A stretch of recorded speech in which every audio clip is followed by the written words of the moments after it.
Әуе қорғаныс күштері жаңа технологияларға иек артады. Курсанттар мынадай тренажерларда шынығып жүр. Қауіпсіз құрылға. Жарақат алып қаламын деп қорықпайсың. Бірақ мониторға телміріп кез келген адам ұшақ басқара алады деп ойлау қате. Мұндай тренажерларда жаттықсаң, құдды ұшақ тізгінінде отырғандай әсерде боласың.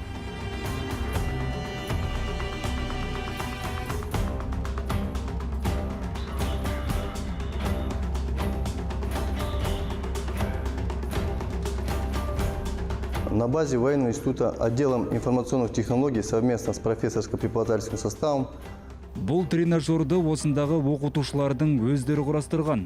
Оның көмегімен курсанттар мол тәжірибе жинай алады. Бұл бірінші кезекте қауіпсіз. Курсанттардың өміріне қауіп төнбейді. Олар теориялық тұрғыда алған білімдерін осында келіп іс жүзінде сынап көре алады. Непосредственно уже на практических занятиях.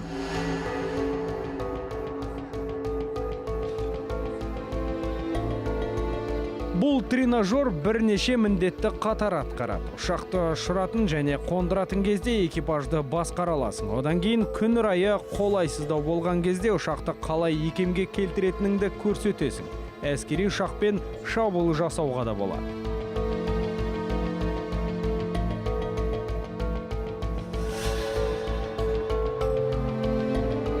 Работа по разработке процедурного тренажерного комплекса боевого управления авиацией. Тренажерді құрастыру былтыр басталған, сөйтіп кезең-кезеңмен іске асырдық. Бір жылда құрастырып болдық. Ең бастысы осыған ұқсас бағдарламаларды тауып алдық, соның негізінде жасап шығардық. Мұнда тек бір жобаға ғана арқа сүйемедік. Өзімізде және өзге елдерде шығарылған жұмыстармен танысып, солардың жиынтығын әзірледік. Тренажерларда әскери ұшқыш боламын деген курсанттар жаттыға алады. Институт қызметкерлері осылайша оқу қабырғасында білім алып жатқандарға жайлы жағдай жасап отыр.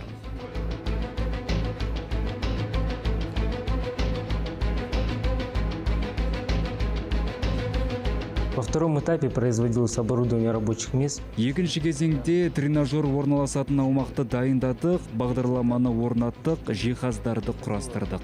Ал үшінші кезеңде тренажерді тиісті орнына қондырдық. Барлығын бір жүйеге қостық. Былтыр құрастырылған Л-39 ұшағы мен Ми-8МТ тікұшағын да осы жүйеге біріктірдік.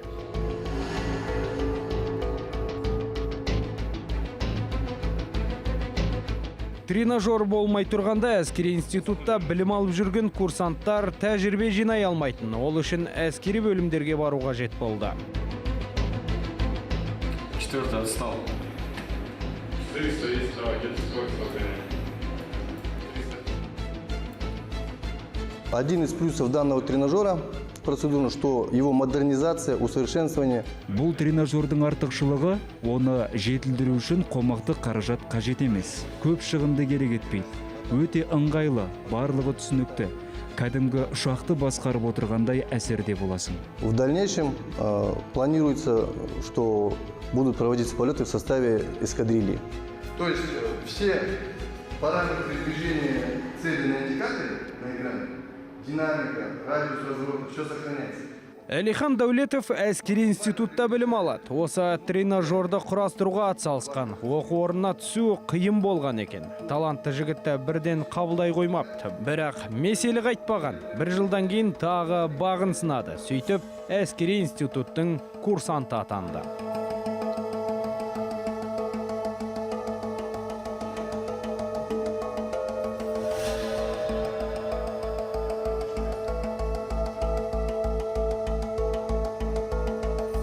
Сперва это был только один Ил-39, один учебный боевой самолет.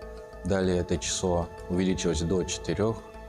Бастапқыда жалғыз Л-39 ұшағы бар еді. Кейін осындай 4 ұшу аппаратын құрастырдық. Кейін Ми-8, МТБ-2 тікұшақтары негізінде жасалған тренажерлар шығардық. Бұлардың мүмкіндіктері көп. Кәдімгі ұшақтардан еш айырмашылығы жоқ. Руководитель ближней зоны, дальней зоны и зоны посадки, а также офицеры боевого управления. Ұшу кезінде талай қиындыққа тап боласың. Әлгінде қолайсыз күн райын айттық. Одан бөлек қапыда шабуыл жасауы мүмкін. Сондай кезде дереу әрекет ету керек. Міне, мынадай тренажерда осының барлығын үйренесің.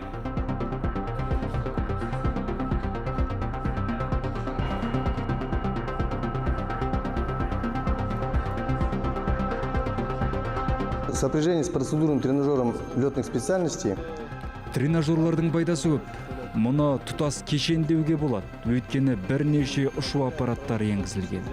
Бірде әскери ұшақты, енді бірде тік ұшақты басқаруға болады. Курсанттардың тәжірибе жинауына мол мүмкіндік береді. приводит к повышению качества проводимых практических занятий. 44, удаление 12.